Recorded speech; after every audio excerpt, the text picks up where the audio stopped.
श्री राधे राधे। भक्तों, प्रभु के धाम में, प्रभु के मंदिर में दर्शन करने जाना तो सभी आस्थावान लोगों को प्रिय लगता है। भक्तों को, यहाँ तक कि भगवद अवतार महाप्रभु को भी श्री जगन्नाथ भगवान का दर्शन करना प्रिय लगता था। किंतु सबके दर्शन का तरीका अलग होता है। प्रभु कैसे दर्शन करते थे? प्रथम बार तो जाकर आलिंगन ही कर लिए थे चढ़ करके मंच पर, लेकिन अब वो बात नहीं है।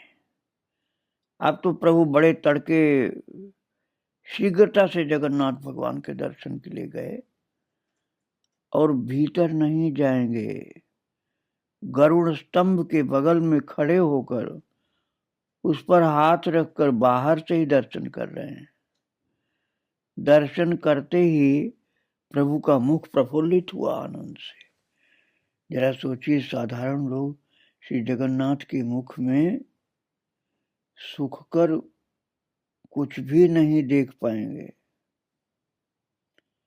बल्कि हास्य उद्दीपक बहुत कुछ देख सकेंगे। साधारण लोग किसी ठाकुर की मूर्ति, श्री विग्रह में कुछ दोष देखकर मन में कष्ट का अनुभव करते हैं, किंतु साधारण लोगों के निकट उसी श्रीमुख का दर्शन करते ही प्रभु आनंद में विह्वल हो गए। वे अपलक नेत्रों से श्रीमुख देखने लगे, क्योंकि उनको जो दृश्य दिखता था वो और लोगों से बहुत अलग था। क्रमशः नेत्रों में जल भर गया और धारा की सृष्टि हुई। इस धारा का अंत नहीं, और ये धारा मुख से बहती हुई महाराज पूरे सीने पर फैल गई, वक्ष पर फैल गई, और फिर गिरते हुए जमीन पर पत्थर जहां लगे हुए, उन पत्थरों पर आंसू की धारा गिरने लगी। इस प्रकार पत्थर के ऊपर नयन जल एकत्र होने लगा और क्रमशः एक स्रोत की सृष्टि हुई, और ये स्रोत जा करके निकटस्थ गर्त को पूर्ण करने लगा। पास में एक गड्ढा सा था पत्थर में, वो भरने लगा। महाराज, आपको लगेगा कि सारी बातें पता नहीं कैसे बोली जा रही है। अरे ये सत्य है, कोई झूठी बात नहीं है। उनकी आंखों से इतनी आंसू गिरती थी कि उनके चरण के पास में एक पत्थर जो थोड़ा सा गहरा था वो भर जाता था। प्रभु के चारों ओर बहुत से लोग हैं, किंतु प्रभु के नयन भृंग महाराज भगवान के अर्थात जगन्नाथ भगवान के मुख कमल पर ही टिके हैं। बीच बीच में भोग लग रहा है और पट बंद हो रहे हैं। तब प्रभु दर्शन मुख से, अपने आंखों से जो कर रहे थे, उस सुख से थोड़ा वंचित हुए और व्यथित मन से वहीं बैठ जाते हैं, क्योंकि पर्दा लग गया था, दर्शन नहीं हो रहा था। नख द्वारा मिट्टी में त्रिभंग आकृति बनाकर उसी के दर्शन करने लगते हैं, किंतु नयन जल द्वारा ये नखांकित जो मूर्ति थी धुल जाती है। नेत्रों के आंसू के द्वारा मिट्टी में जो कन्हैया का चित्र बनाया था वो तो धुल गया। प्रभु पुनः आकृति बनाते हैं। इसी बीच पट खुले, प्रभु उठ करके पुनः आनंदित हो दर्शन करने लगे।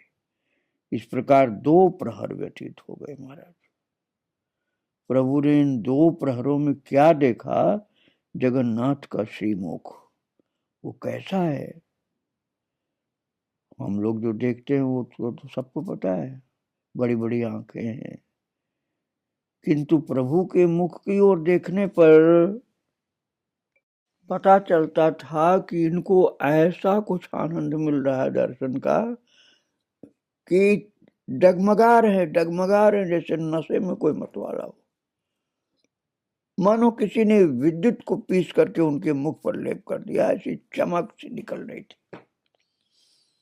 प्रभु पलक नहीं झपका पा रहे थे, आंखों से अश्रुधार अविराम निकल रही है।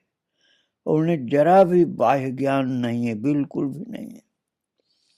बीच बीच में श्रीअंग पुलक से आवृत हो जाता है, विभिन्न प्रकार के भावों द्वारा सुशोभित हो रहा है।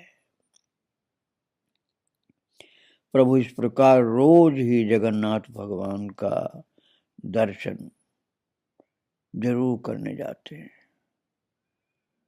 कभी कभी तो यही भूल जाते हैं कि मैंने स्नान किया कि नहीं, भागते हैं और रोज ही दोपहर तक खड़े होकर उनका दर्शन करते हैं, जगन्नाथ भगवान का। किंतु सामान्य व्यक्ति जो नहीं कर सकता, वो चरित्र हो रहा था। महाराज दोपहर के बाद तक खड़े रहते थे, सुबह एकदम तड़के से। प्रभु ने 18 वर्ष प्राय रोज ही ऐसा किया था। एकदम सुबह बहुत जल्दी आ जाना और दोपहर के बाद तक खड़े रहना, गरुड़ स्तंभ को पकड़े हुए और नयन से आंसू गिराते रहना। फिर भी उनकी दर्शन लालसा नहीं मिटी है। प्रभु के दर्शन सुख को नापने का यंत्र कहाँ किसके पास है कि कितना सुख मिला, कितना अभी और चाहते हैं। मध्याह्न काल उपस्थित है, प्रभु को घर ले जाना होगा, किंतु वे तो महाराज दर्शन कर रहे हैं, वो क्यों जाएंगे। अब प्रभु के सेवक स्वरूप विनती करने लगे, प्रभु घर चलो, बेला बीत गई, हम सबको भूख लग रही है। किंतु जिस प्रकार गोवत्स मात्र स्तन मुख में लेकर दुग्धपान करते समय उसे किसी भी प्रकार छोड़ना नहीं चाहता, उसी प्रकार प्रभु भी दर्शन सुख छोड़ करके नहीं जा रहे हैं। ऐसा आपने कभी सुना देखा नहीं होगा कि कोई सुबह अंधेरे से आकर के लगातार दोपहर के बाद तक एकटक आंख लगी हुई दर्शन कर रहा और आंसू की धार चल रही। अधिक जिद करने पर कहते, स्वरूप कुछ देर और दर्शन कर लूं ना। स्वरूप आज अच्छी तरह दर्शन नहीं कर पाया, अभी मन भर के दर्शन नहीं हुआ। स्वरूप मैं तो अभी आया हूं, कुछ देर और देखने दो। और अभी नहीं आए थे वो, तो कम से कम उनको 2 प्रहर तो बीत ही गए, 7 घंटे कम से कम बीत गए, समझ लो। और प्रभु कहते हैं, स्वरूप मैं नहीं जाऊंगा अभी, मैं स्नान आहार कुछ भी नहीं करना चाहता, तुम चले जाओ। कई दिन तो बिना स्नान किए आ जाते थे, इतना सुबह जल्दी भाग करके आते थे। स्वरूप से कह रहे हैं, प्रभु तुमसे विनती करता हूं, स्वरूप मेरे प्राण निकल जाएंगे, मुझे कुछ देर और देखने दो। इस प्रकार नाना प्रकार का भाव प्रकट होता था दर्शन का उनका। 2 प्रहर तक लगातार दर्शन करते थे और रोजाना की यही बात थी। रोज देखते हैं, फिर भी उन्हें घर वापस लाने की चेष्टा करते ही लगता है कि नहीं जाएंगे किसी हालत में।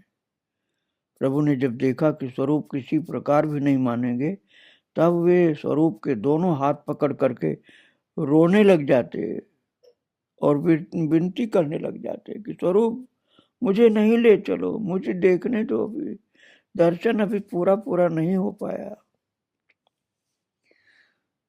महाराज ऊंचाई भी महाराज गौरांग महाप्रभु की सामान्य लोगों से कुछ ज्यादा थी, इसलिए दर्शन में तो कोई बाधा थी ही नहीं, दर्शन तो लगातार कर रहे थे, लेकिन मन नहीं भरता था। और वो दर्शन 18 वर्ष तक इसी प्रकार किया था, कहीं भी नहीं जाना। प्रभु दर्शन कर रहे हैं, स्वरूप पास खड़े हैं। प्रभु मृदु स्वर में कह रहे हैं, स्वरूप समझ गए कि श्री कृष्ण के साथ बात कर रहे हैं। श्री कृष्ण के स्वरूप को अर्थात जगन्नाथ भगवान को नहीं, स्वयं श्री कृष्ण को। अर्थात श्री कृष्ण प्रकट होकर दर्शन देते थे और स्वयं को राधा समझ रहे हैं गौरांग महाप्रभु, और इसी भाव से श्री कृष्ण के साथ वार्तालाप कर रहे हैं जैसे राधा रानी बात कर रही हूं। वे श्री जगन्नाथ की ओर देखकर मृदु स्वर में कह रहे हैं, सखे मैं तुम्हें छोड़ करके आज घर नहीं जाऊंगी। ये भूल गए हैं कि मैं पुरुष शरीर का हूं। गौरांग महाप्रभु को ये भूल गया कि मैं पुरुष शरीर वाला हूं। बोले, सखे मैं तुम्हें छोड़कर आज घर नहीं जाऊंगी। सखे मुझे भय किस बात का, तुमको छोड़कर कहाँ जाऊंगी। जो इस प्रकार की बात स्वयं श्री कृष्ण से कह रहे हैं, वे स्वरूप के कहने पर घर क्यों जाएंगे, बिल्कुल जाने को नहीं तैयार। प्रभु त्रिभुवन के समस्त सौंदर्य के आकर श्री कृष्ण का मुखारविंद दर्शन कर रहे थे, तो कैसे हिले डुले और कैसे जाएं। अब 15 दिनों तक उस मुख से वंचित होने पर वे अधीर क्यों नहीं होंगे। प्रभु के दर्शन सुख की मात्रा का पता चलेगा भक्तगण को छोड़ करके अलालनाथ के लिए प्रस्थान रूपी अद्भुत घटना द्वारा। नीलाचल के भक्तगण प्रभु के पीछे पीछे अलालनाथ चल दिए। राजा प्रताप रुद्र संवाद सुन करके अत्यंत शंकित और व्यथित हुए। सार्वभौम स्वयं की कर्तव्य विमूढ़ होकर प्रभु को वापस लाने के लिए अलालनाथ चल दिए। अनेक यत्नों द्वारा प्रभु को चैतन्य लाभ कराया गया। महाराज वो बिना शरीर के होश के ही ऐसे चले गए, किंतु पुरी में दर्शन सुख नहीं है, ऐसा कर करके उन्होंने वहां आना नहीं चाहा। तब भट्टाचार्य ने नवद्वीप वासियों का प्रसंग उठाया। बोले, अद्वैताचार्य आज भक्तगण आ रहे हैं प्रभु। वे लोग आ करके जब देखेंगे कि तुम वहां नहीं हो, तब उसी क्षण उन लोगों का प्राणांत हो जाएगा और अंत में संपूर्ण रूप से चेतना पा करके प्रभु पुरी आए और भक्तगण की प्रतीक्षा करने लगे कि भक्त लोग आ रहे हैं नवद्वीप से।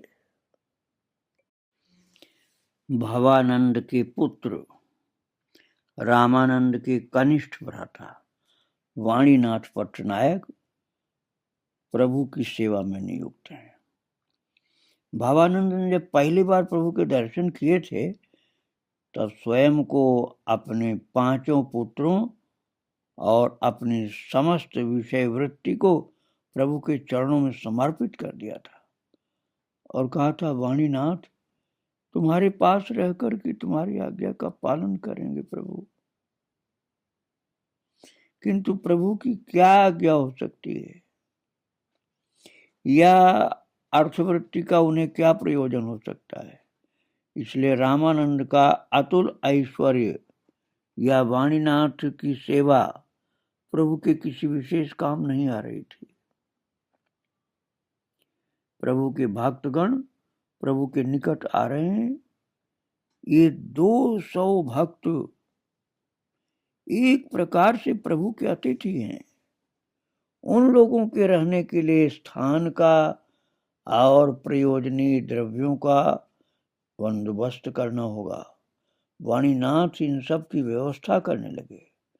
प्रभु कोई आज्ञा नहीं करते, किंतु स्वरूप और गोविंद मन को समझते हैं। इसलिए प्रभु का अभिप्राय वाणीनाथ उन दोनों के द्वारा जान जाते हैं।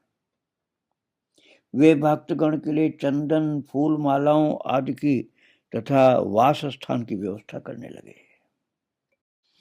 और प्रभु के भक्तगण आ रहे हैं, ये बात बहुत बड़ी थी। तो ये खबर सर्वत्र फैल गई, क्योंकि जो भक्तगण हैं वो गौरांग महाप्रभु की बचपन से ही भक्त हैं। सभी प्रभु और भक्तों के मिलन की प्रतीक्षा करने लगे। भक्तगण बिल्कुल आने वाले ही ये सुनकर के अनेक पुरीवासी दौड़ पड़े कि महाप्रभु के भक्त लोग आ रहे हैं नवद्वीप से। इस ओर सार्वभौम द्रुत गति से राजा के निकट जाकर के कहने लगे, भक्तगण बिल्कुल पहुंचने वाले हैं, अतः उनके लिए स्वच्छंद रूप से ठाकुर दर्शन कर पाने की और वास स्थान की व्यवस्था करनी होगी। राजा ने ये सुन करके हर्ष के साथ काशी मिश्र और परीक्षा महापात्र को बुलवा करके तदनुसार आदेश दिया। वे भी आदेश का पालन करने चल दिए। ईश्वर महाराजा ने सार्वभौम के साथ परामर्श कर प्रभु और भक्तगण का मिलन स्वच्छंद होकर देखने के उद्देश्य से एक अट्टालिका का चयन कर लिया। राजा ने कहा, भट्टाचार्य, प्रभु के सभी भक्तों का परिचय देना होगा। भट्टाचार्य ने गोपीनाथ को बुला करके इसका बंदोबस्त किया। इस ओर भक्तगण भूख प्यास अनिद्रा धूप ताप आदि क्लेशों को तृणवत समझते हुए प्रभु के दर्शनानंद की कल्पना में गोते खाने लगे। वे लोग जितना प्रभु के निकटवर्ती हो रहे हैं उतनी ही उस आनंद से शक्ति मिल रही है। क्रमशः नगर के प्रांत भाग में नरेंद्र सरोवर के किनारे आकर के वे सभी धीरज खोने लगे और प्रभु प्रभु प्रभु कह करके आनंद से भाव भरी गर्जना करने लगे। इसके साथ खोल और करताल मानो स्वयं ही बज उठे। मृदंग की ध्वनि, मजीरा की ध्वनि, करताल की ध्वनि नाम कीर्तन के साथ प्रकट हो रही थी। भक्तगण ने आविष्ट चित्त से पैरों में नूपुर पहन लिए और महाराज 200 भक्त श्री कृष्ण मंगल गीत गाने लगे। बहुत से इसमें अधिकतर ऐसे थे कि जो पहली बार आए, किसी के साथ परिचय नहीं। और राजा अत्यंत दुर्दांत प्रतापी ऐसा सुना है, तुम्हारी भजन पद्धति नवीन है, बाहर के लोगों के निकट तुम्हारा भजन कैसा है, यही न कि पागल या शराबी की तरह नृत्य करना और गीत गाना। जिस प्रकार शराबी के कांड देख करके भद्र लोग हास्य करते हैं, उसी प्रकार तुम लोगों का कांड देखकर भी बहिरंग लोग हास्य कर सकते हैं। भद्र लोग भगवान का भजन साधन इतना ही समझते हैं कि नेत्र बंद करके ध्यान करना या मंत्र पढ़ना या फूल चढ़ा करके उनकी पूजा करना, किंतु पैरों में नूपुर पहन करके हाथ उठा करके नृत्य करके चीत्कार के साथ गीत गा करके भजन करते रहोगे तो भद्र लोग किस प्रकार सहन करेंगे। इसलिए तुम लोगों का अपरिचित स्थान पर पैरों में नूपुर पहनकर नाचते नाचते और गाते गाते गमन करने का साहस कैसे हो रहा है। किंतु मेरे प्रभु के भक्तगण को भय कैसा, वे सब प्रेमानंद से विह्वल और चंचल हो रहे हैं, इसलिए उन्हें किसी भी प्रकार का संकोच नहीं है। जो लोग सामान्य मद्य पीकर उन्मत्त होते हैं उन्हें लज्जा नहीं महसूस होती, फिर जो लोग प्रेमानंद में उन्मत्त हैं उन्हें लज्जा क्यों होगी। उन लोगों का गीत वाद्य हुंकार विशाल गर्जन और हरि ध्वनि सुनकर के लगा मानो समस्त ब्रह्मांड गूंज रहा है। श्री कृष्ण मंगल गीत की ये अद्भुत महिमा, कीर्तन की तरंग उठती है और जब वो तरंग उठती है तब लगता है मानो उसकी लहर समस्त जगत में होकर के गोलोक के सिंहासन से जाकर लग रही है। वस्तुतः तब नीलाचल जगमग करने लगा, अर्थात जगन्नाथपुरी इन नवद्वीप वासियों की इतनी जबरदस्त कीर्तन भरी उछल कूद और नृत्य से जैसे हिलने से लगा। सब चकित हो गए कि ऐसा तो नहीं देखा गया कहीं।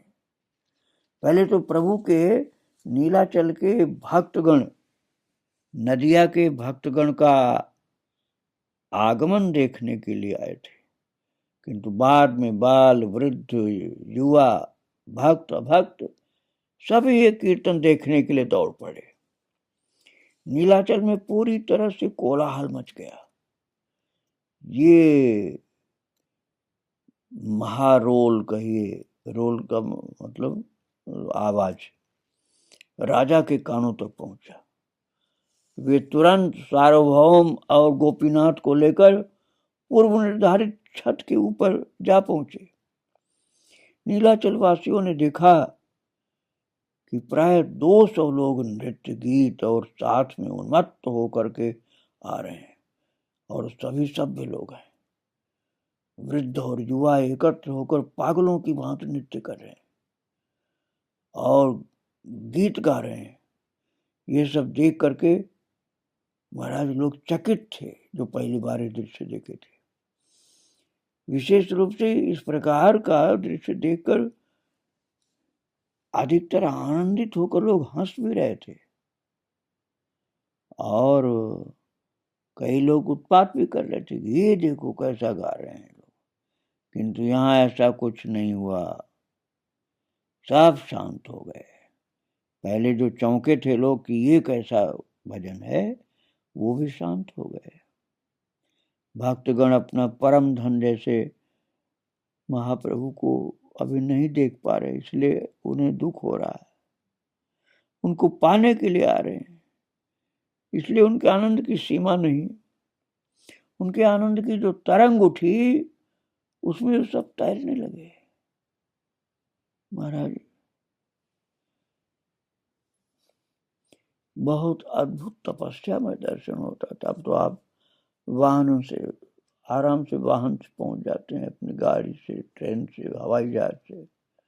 उस समय बड़ा कठिन कार्य था वहां पहुंचना, दर्शन करना, जो अब समझ में नहीं आ सकता। जो लोग शारीरिक श्रम करके भूखे रहते हुए, नाना आपदा विपदा सहन करते हुए तीर्थ दर्शन के लिए जाते थे, अब भी कोई कोई जाते हैं, लेकिन अब तो लगभग नहीं जाते हैं, सब अधिक से अधिक सुविधा से जाते हैं। वे जैसे जैसे श्रीमुख के सन्निकट पहुंचते हैं, वैसे वैसे उनके अधिक चंचल और आनंदित होते जाते हैं स्वरूप। और भक्तगण 25 दिन का रास्ता पैदल चलकर प्रभु के निकट आकर आह्लाद से पागलों के समान हो गए हैं। इन लोगों का आगमन दर्शन कर राजा और सार्वभौम भट्टाचार्य विस्मित हो गए। सार्वभौम ने अपने मन का भाव व्यक्त किया। भक्तगण आ रहे हैं। महाराजा सार्वभौम और गोपीनाथ को साथ लेकर अपने विशाल महल के ऊपर खड़े होकर ये सब देख रहे हैं। राजा ने पहले नृत्य देखा, बाद में संगीत का स्वर सुनकर पूर्णतः मोहित हो गए। राजा कह उठे, श्री कृष्ण मंगल गीत बहुत बार सुना है, किंतु ये कैसा अद्भुत दृश्य है, शब्द एक भी नहीं समझ पा रहा हूं। आवाज इतनी ज्यादा होने पर भी साफ अलग नहीं शब्द सुनाई पड़ा, सबका मिलजुल गया है। केवल सुर सुन करके मन प्राण विभोर हुए जा रहे हैं। भट्टाचार्य कहते हैं, इनका स्वर सुनकर ये हाल है, साथ में अर्थ समझते तो न जाने क्या होता। राजा ने कहा, केवल स्वर से ही मेरे प्राण बहुत चंचल हो चुके हैं। भट्टाचार्य ये कहां से आया? गोपीनाथ ने उत्तर दिया, महाराज ये भगवान हमारे प्रभु की सृष्टि है। पृथ्वी पर इस प्रकार का कीर्तन नहीं था। उन्होंने ब्रज का निगूढ़ रस प्रकाशित करने के लिए इस कीर्तन पद्धति की सृष्टि की है। राजा ने कहा, इस प्रकार का कीर्तन, नृत्य और प्रेम भाव पहले कभी नहीं देखा, और हरि ध्वनि में इतना माधुर्य है, ये भी पहले नहीं जानता था। भट्टाचार्य, ये जो वैष्णव गण आ रहे हैं, इनका तेज मानो कोट सूर्य के समान है। वैष्णव में इतना तेज हो सकता है, ये कभी नहीं जाना। मैं यही समझता हूं कि ये सभी प्रभु के भक्त गण हैं, इसीलिए इनके अंदर ये शक्ति है। सार्वभौम ने उत्तर दिया, हाँ, ये लोग और कुछ नहीं जानते। इनके ध्यान, ज्ञान, प्राण और प्राणों के प्राण हमारे प्रभु गौरांग महाप्रभु ही हैं। राजा सोच रहे हैं, क्या कभी श्री गौरांग का गण होने का मेरा भाग्य हो पाएगा?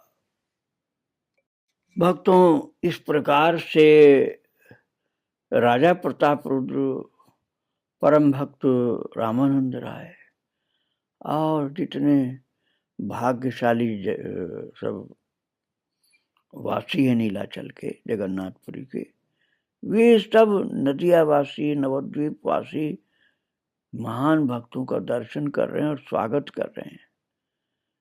महाप्रभु के पास आए ही हैं दर्शन करने, तो दर्शन तो कल मिलेगा ही, लेकिन अभी आइए हम सब लोग इन महान गौरांग प्रेमी भक्तों का स्वागत मन से करें।